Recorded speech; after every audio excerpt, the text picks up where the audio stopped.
All right, I'm Chris with Johnson Barrow.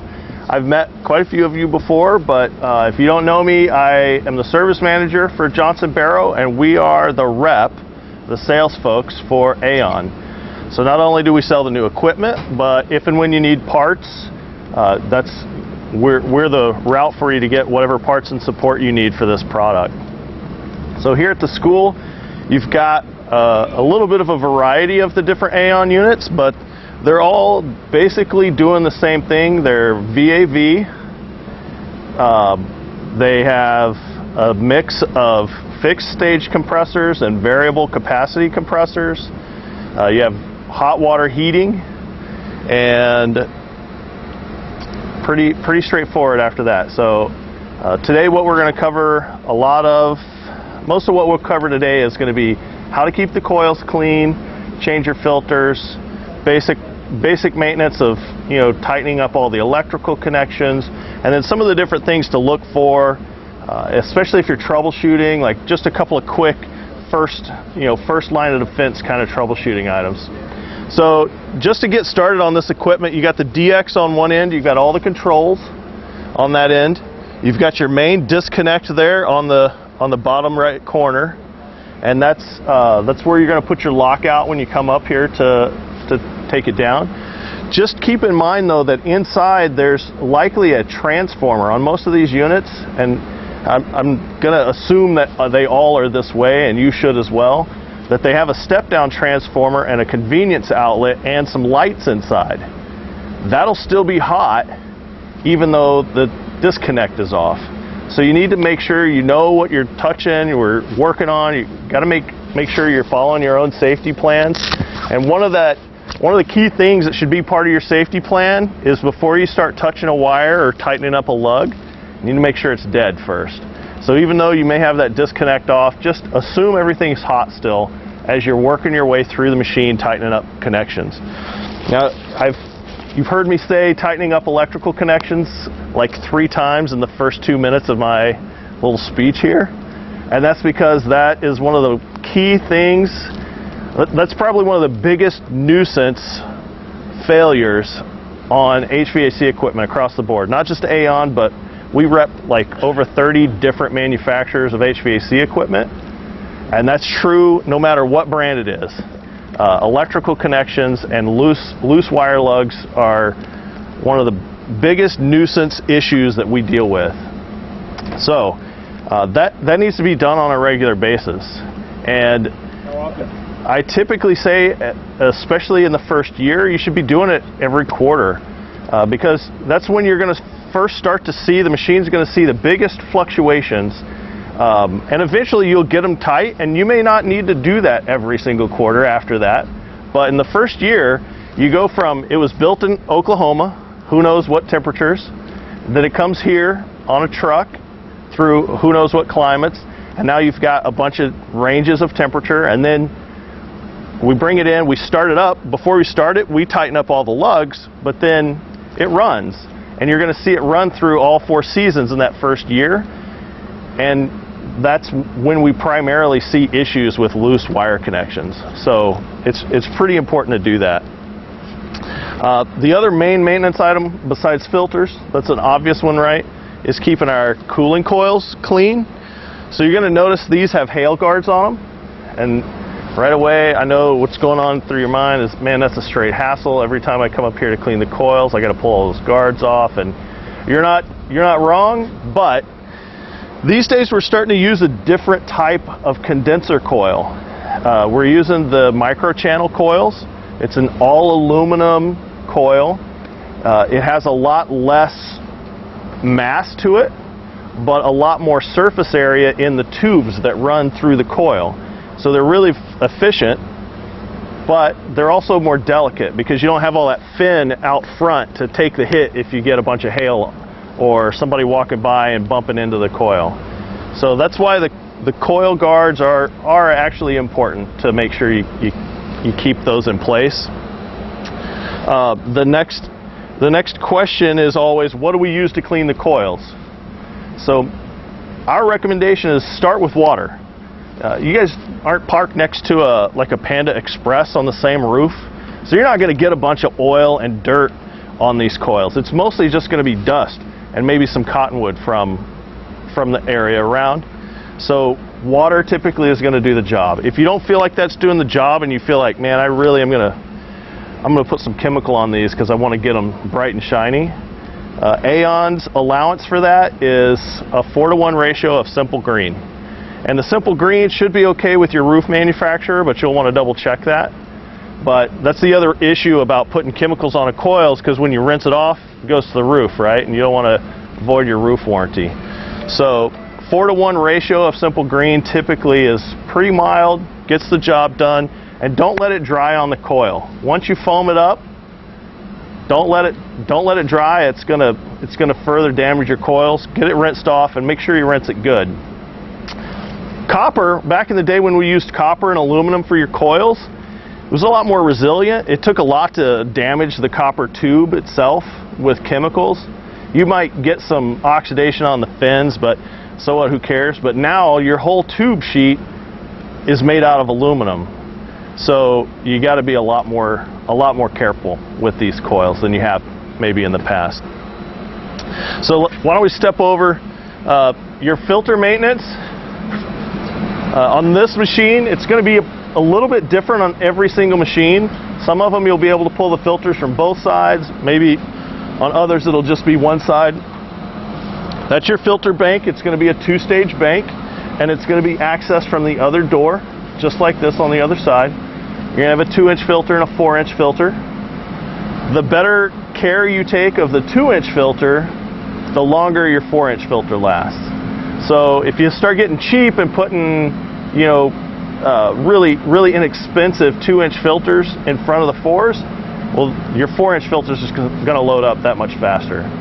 So in this case, I always say that $1 saved on filters is typically $1 or $2 spent on maintenance work.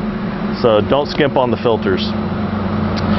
A lot of people ask me, how often do I change the filters? That's the next question, right? And the answer to that is I can't tell you. I don't know, because it's going to be different for all of your seasons. So if you're in a heavy economizer mode in the springtime when you got a lot of dust in the air and cotton, your filters may plug up faster. As you go through the winter where it's all recirc all year long, you'll probably get a longer lifespan out of your filters. So I would suggest that you either watch the differential filter pressure gauges, create your own plan with your filter manufacturer, whatever filter company you choose to use. Make sure you understand what that filter that you're putting in is rated for, designed for, and then you'll be able to use it appropriately.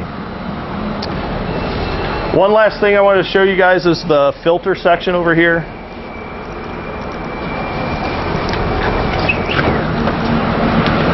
So here's your filter slides.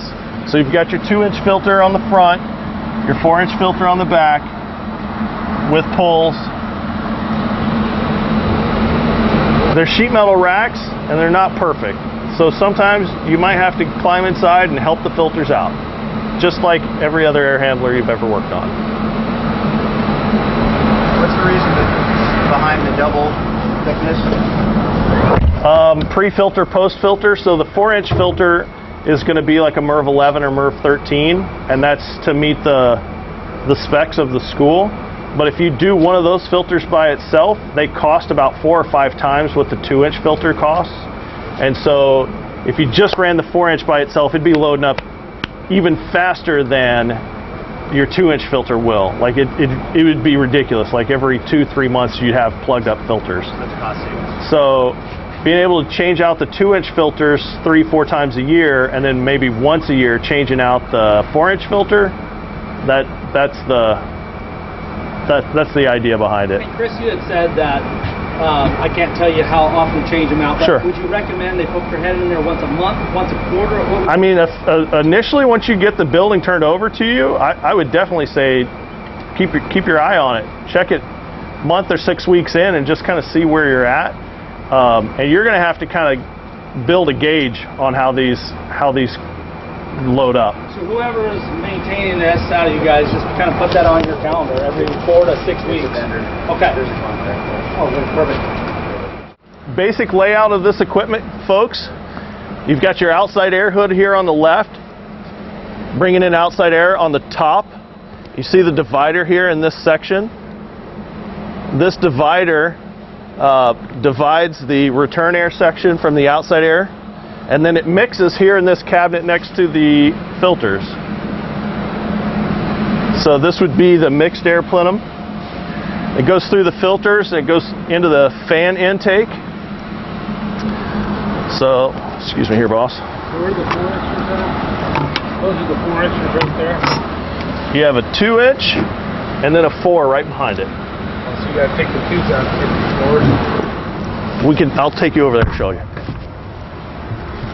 So this section right here, now you've got the mixed air going through the filter and it's going to the fan intake, and you're gonna have a cooling coil right in here.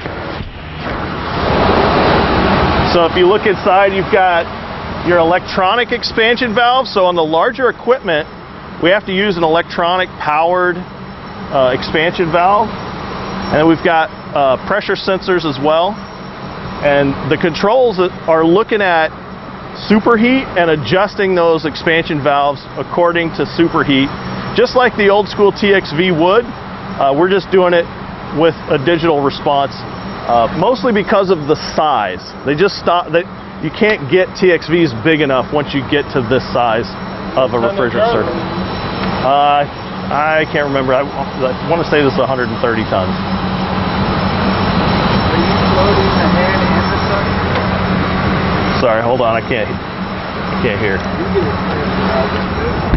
Say again. Are you floating the head and the suction? Floating the head and the suction. I don't think I understand what you're saying there. Well, it's just you change your pressures and the ambient temperature so you're getting more efficient.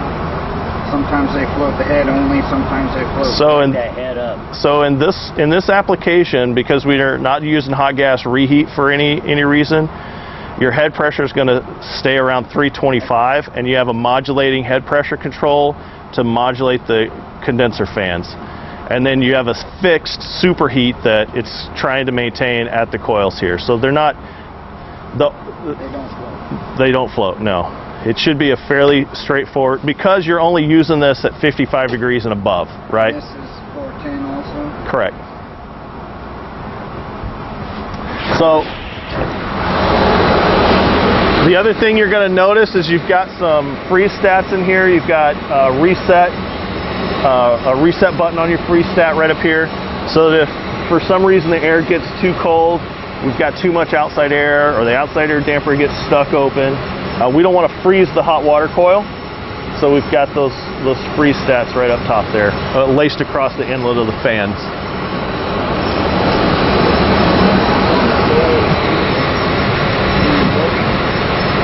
Is it tied into our boiler system? Yeah, that's your heat source. Yeah, we're told it wasn't. Well, it's not chilled water, I'll tell you that. So one other maintenance item, guys, is you're going to want to make sure that your condensate pan is clean. And here's your condensate trap. You got to clean out on it. So that's going to be important to keep that nice and tidy.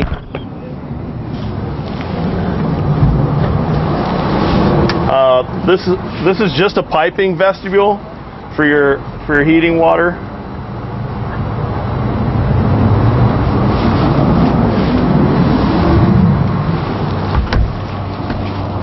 So here on this refrigerant piping section, guys, there's not really any maintenance to be done other than just making sure that there's no leaks. So anytime you're up here changing filters, it's good to do a walk around and especially look this area over for any signs of oil, because if there's a refrigerant leak, it typically has signs of oil along with it.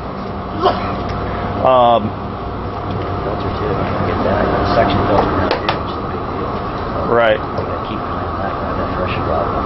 So that's something we gotta look at too. Well, so you just brought up the question about suction filter and the liquid line filter dryer, and generally speaking, the reason that those are there is for future maintenance, for future repairs. Thankfully, once we have a system up and running, we really shouldn't have any pressure drop across them, but there are taps on each side and isolation valves so that you can isolate those. Right. So you've also got a hot gas line. You've got a hot gas bypass for low load situations, so that and the VFD. And the VFD, right. So we've got a lot of ability to vary our capacity and really maintain low turn down on the DX side. Moving around here to the control side.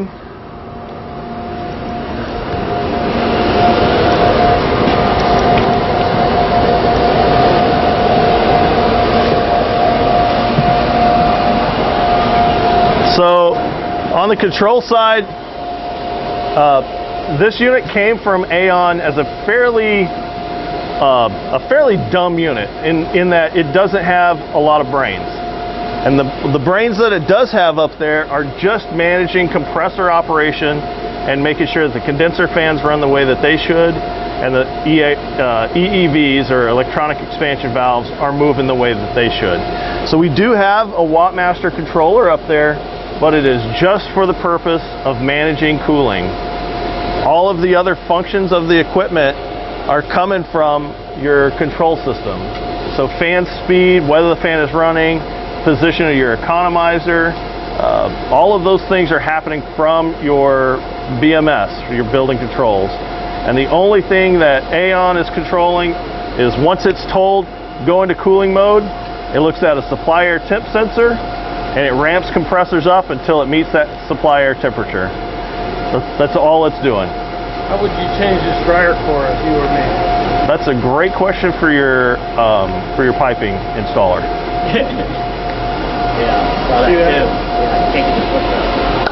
So you've got a handful of things here. We have an airflow monitor. They're watching the outside air and making sure that we're pumping the right amount of outside air into the building to keep it either positive and or fresh. And then I believe that they're tracking how much outside air overall and doing some controls with that. So make sure that you ask the control contractor when it's their turn to do their training, how they're using some of these different controls. You've got on the larger equipment, you've got 2 compressors on a tandem circuit, and then one of the compressors is going to be driven with a VFD. So when it starts up, it's going to come up kind of slow, and it'll start out around 40 hertz, and then it'll slowly ramp up as the controller tells it to, all the way up to 70 hertz, and that's your variable capacity. And then the other compressor will just be on off.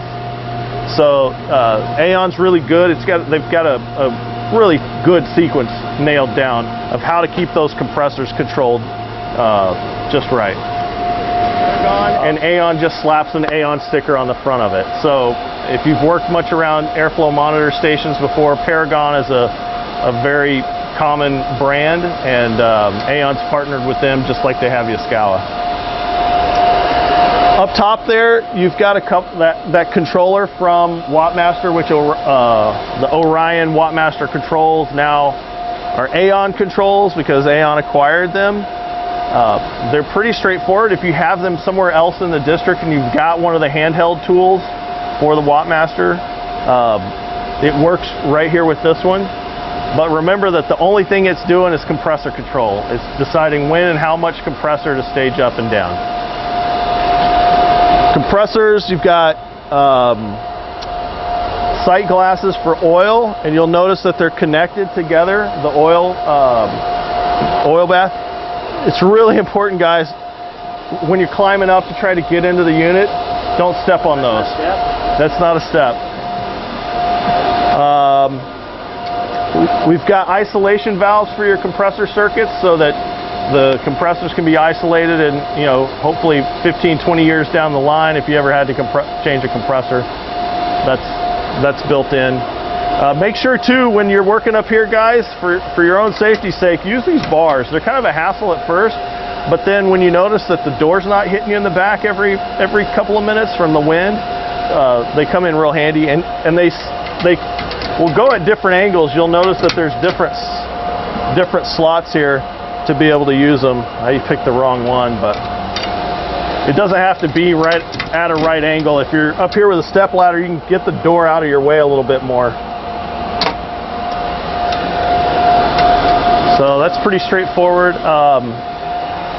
Let's do one thing here. Let's run around to the end and look at the power exhaust fans real quick. A mix of different Yaskawa VFDs. Everybody kind of freaks out when they see Yaskawas because they're not an ABB. And you're used to a different keypad. So the difference between these drives and other brands is the keypad. What they do is exactly the same. And Yaskawa has got a really good reputation as far as their hardware is concerned. Here's a couple of quick cheats I'll give you. If you're concerned about how a Yaskawa is working, right inside here you've got 2 quick guides. And you're going to notice QR codes that you can scan. You'll get manuals. You'll get videos. You've got an 800 number. That 800 number is a direct line to Yaskawa troubleshooting with a specific section of their troubleshooting dedicated to Aon, because Aon has made a really big partnership with Yaskawa.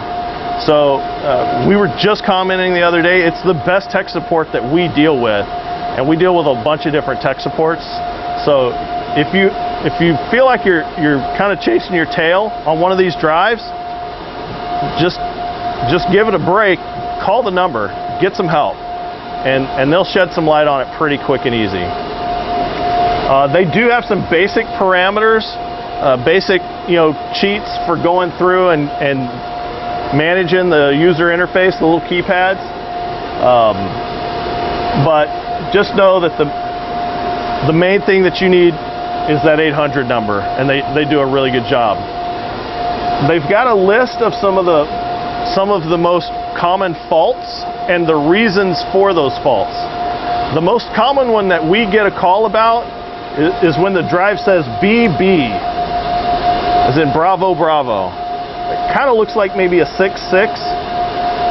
That is a base block fault, and that means that the safety circuit before the drive has opened up. What's in that safety circuit? 2 things. We have a phase brownout controller. So if you lose a phase or your power, your voltage drops, that little blue box is going to kill the controls to the whole unit and shut the whole thing down. And you get a BB fault on all your drives. Here's the other thing. If all your drives are faulting, do you have a drive problem? No, there's something else that's telling those drives that it's not okay to run right now. So over under voltage or a missing phase will shut it down. The other thing is your fire smoke system. There's contacts in the machine to shut the machine, shut the unit down in the event of a fire in the building, right? That's the other thing that completely kills all the controls and will give you a BB on all of the VFDs. So keep that in mind. Let me think here. So as you look across this wall, you see a lot of wire terminations, a lot of lugs, right? A lot of fuses. So that's a lot of work to get all of those tightened up and to make sure that everything is snug. So make sure that you plan accordingly. Here's the other thing. Remember how I said that you've got convenience outlet so that you can work on the equipment even though you've got it powered down? Well, that outlet is right here. And it has a breaker next to it, and you've got some light switches. So make sure that you know what you're working on when you're in here tightening up wire connections, and use a voltage detector. Right here, these 2 light switches. Those are overload protectors, aren't they? No, it's a light switch. I thought it was wired into that. Well, there's a breaker right next to it, an overload. It says a manual motor starter. But it's a light switch, buddy. I'm telling you, that's the whole thing it's doing. It's the disconnect to the breaker and the outlet. It's not starting a motor. It is a motor starter, but it can be used as a light switch. They use it because of its voltage and amperage. Where's the light at? Inside the panel here? Well, this one may not have lights, but you're gonna, so you got a vent fan. So you see where it says VF-disconnect 1. So you see the vent fan up there to your left. And please remember that this is live. It's hot 460 in here. Okay. I just don't want you to get busted on my watch. And then the CT disconnect, that's for your convenience outlet. It said light switch, I think, and then it turned the light on. My apologies for the misdirect there. So here's the other thing, guys. The fans on these units, you're going to notice there aren't any belts. They're all direct drive, right? So how do we vary the capacity of a fan if we don't have a belt drive, right? How do we balance it? We use a VFD. These days, when they design fans, they design a fan wheel or a fan blade at all sorts of different speeds, and they don't really care anymore about running 60 hertz. Because of that, you're going to notice a range of stickers over here next to my partner that show what the fan speed from the factory was set up for. So condenser fans are going to run at 60 hertz, but then the exhaust fan, compressor, and supply fan are all going to run at a different speed, something typically not 60 hertz. And that's to meet the design of the fan wheel itself. So don't be alarmed if, for whatever reason, a VFD isn't, programmed from 0 to 60. That doesn't mean something went weird on the job or something's wrong. It's just to match the exact design of that fan wheel. Aeon airflow control. Is that just pneumatic tubes that we need to clean? It shouldn't need any cleaning. It shouldn't need any cleaning. If you guys had like if we had really bad smoke and ash maybe, or an uncontrollable amount of cottonwood, you might find some cotton over there on the airflow monitors on the outside air. But typically they don't need any cleaning. Since you're a service manager, can you tell me how guys that work for your company would operate a troubleshoot this hot, standing horizontal compressors? Do they have to stand on the compressors to get up that high to get into how would you get in there? Well, our technicians, the way that we did the job here today, when we did the startup, is we used a step ladder in front of the machine. I got a feeling that you're trying to make a campaign right now for like maybe platforms, but That was done at material to choose to get up there. no. And most of our, if you notice, that's under 6 feet. So most of our guys, as long as they can get up to this level right here, are able to reach all of those electrical connections. I'm sorry. Even the buttons way up there on the VFD drive? Yes. Since the unit is connected to the fire alarm panel, Yes. so you said quarterly you should tighten the lugs. Correct. So when you turn the power off, do you have to put the fire alarm panel in test before you turn the power off, or no? I don't know what the sequence that the fire alarm people are employing. So you'll definitely want to ask the fire alarm folks when they come through. Frankly, if you turn the power off, then the fire rolling, the firefighter. Yes. So that's different with every single building, and you'll have to ask the fire alarm folks on that one. I couldn't speak to that. Question. On your unit's receptacle, is that made to be turned off up here on the roof, Is it got disconnect over on the other side, or? No. So typically the way that is powered up is either off of the hot side of the disconnect over here at the unit, or a separate circuit coming up from the building. So either way, you're going to have to hunt that breaker down if you want to kill that circuit as well. That one up there is the best location. That is not that's not Johnson Barrow or Aeon. I'm not sure what that. Looks like it goes to that fan. It looks that way because it's going through the hole that the fan is going to. But I don't know what that.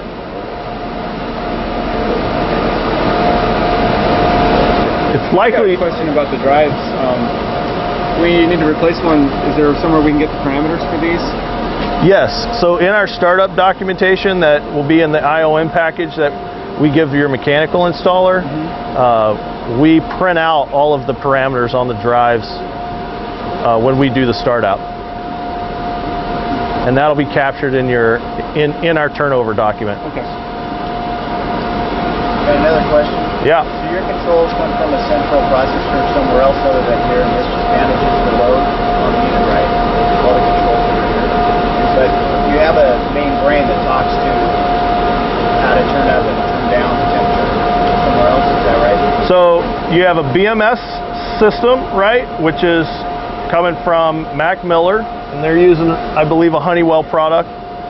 And they're telling the machine, run the fans, open the damper, enable cooling, enable heating, and they're making all the decisions. And then they tell the Aeon controller, enable cooling and give me this temperature supply air.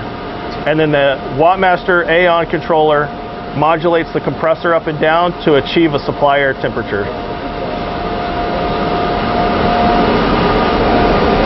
And then my last question is going to be, if you were to shut this down, not on this main, but somewhere else, is that going to do anything to the pumps coming in here? Do you have any valves that close, anything like that? Well, Aeon's not in control of so Aeon's not in control of the heating water valve. That would be that's going to be through your BMS. I would always suggest that you go into the BMS and turn the unit off, disable the unit, so that it comes to a stop on a nice natural, ramp down, instead of just walking up. Compressors are running wide open, fans are going, you just hit the disconnect.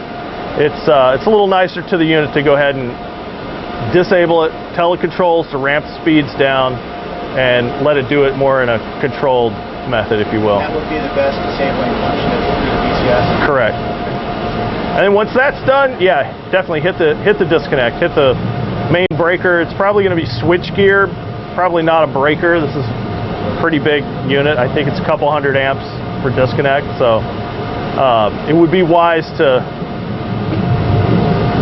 have your electricians explain to you what circuits are which and where your disconnects are at.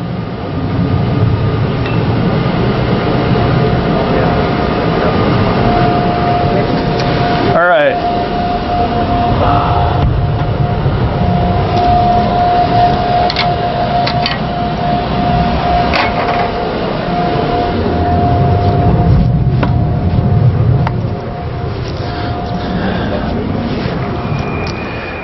This equipment's sitting on a spring curb. That's why you've got the canvas connector down here at the bottom. That's in an effort to isolate any noise that might be coming from the unit. I wanted to show you guys one other quick thing, so let's walk back around the unit and go to the small one right around the corner here. They shouldn't.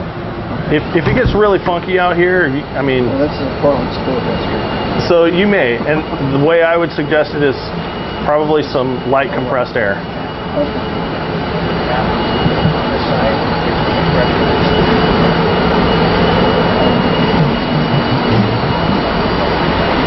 I've seen some teams put a different type of screen material across this to account for the cotton.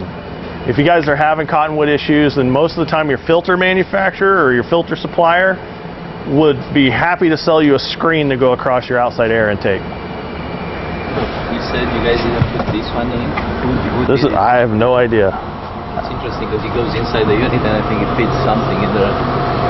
Well, we would never be able to get that past any kind of inspection. I believe it because you're right. But somebody has to have knowledge about what that is and why it's there. That's a perfectly reasonable question to ask your general contractor. Okay. And he'll drill down till he gets that information.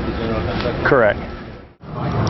So a couple of quick items, guys, from this side. Right up top here, this door with the bolts going all the way around, that's your supply fan access.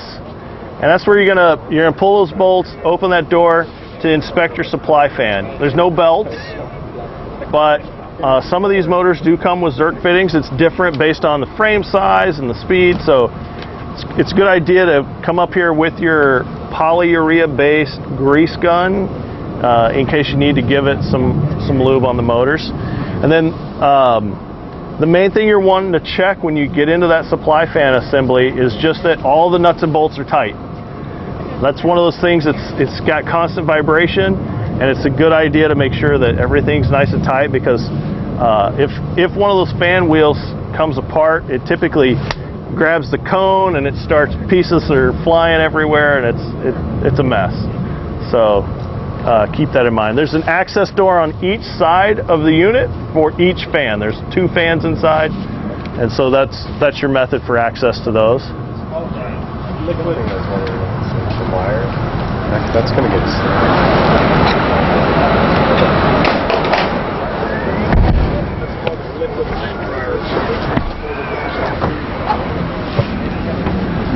So guys, if you want to move around here to the exhaust fan section.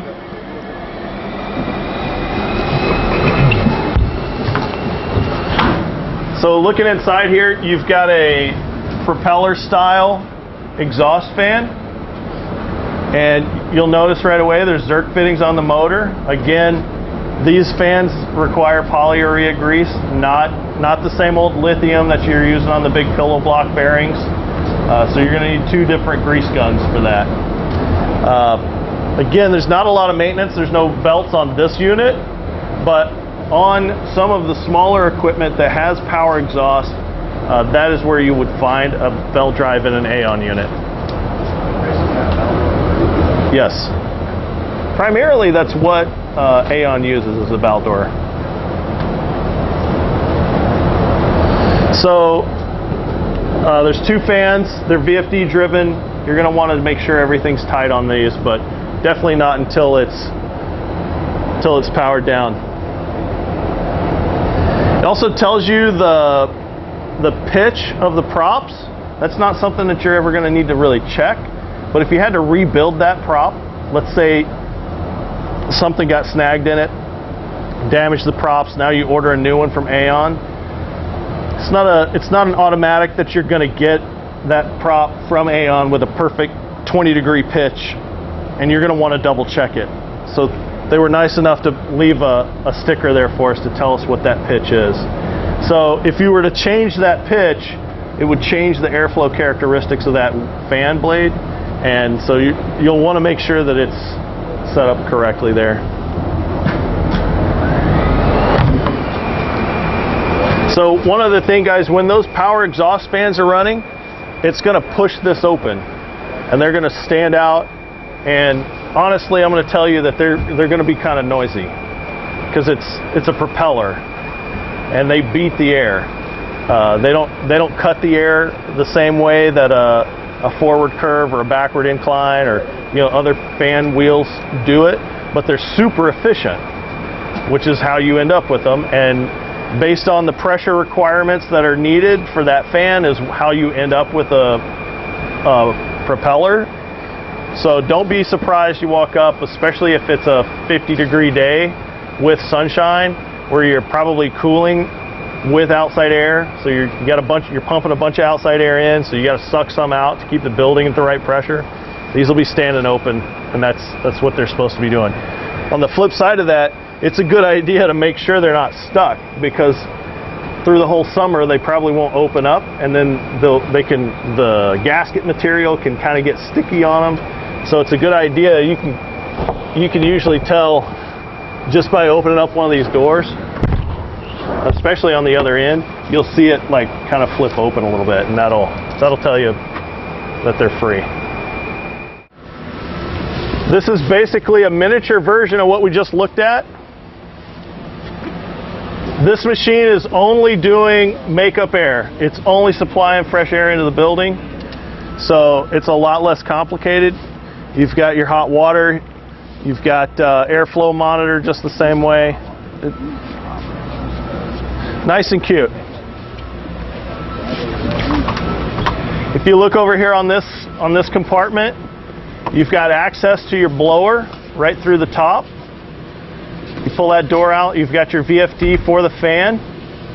Not a lot to keep in touch or keep your hands on. But guys, one other thing about AAON, most of these cabinets will come with a rubber plug and a vent hole. And it's important to leave that open. It's there on purpose, and we leave them open on purpose. That's because we got to keep that VFD cool. And we want to keep your piping from freezing up. So if we're constantly pushing air into this cabinet, we're going to ventilate it and keep it at a reasonable temperature.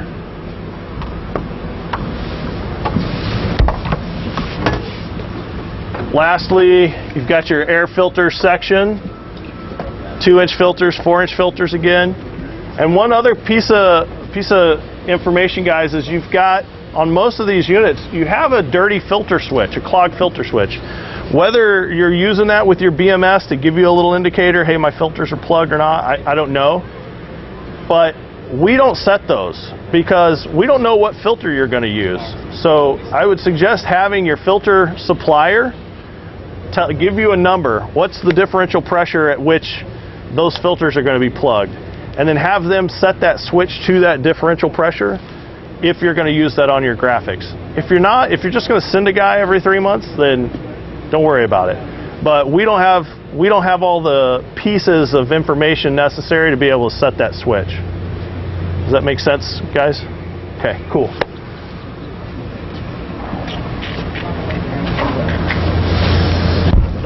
All right, well that's really all I've got. So like, we were just looking at a 55-ton unit, but then this unit right over here beside us is 120 tons. It's a very similar cabinet.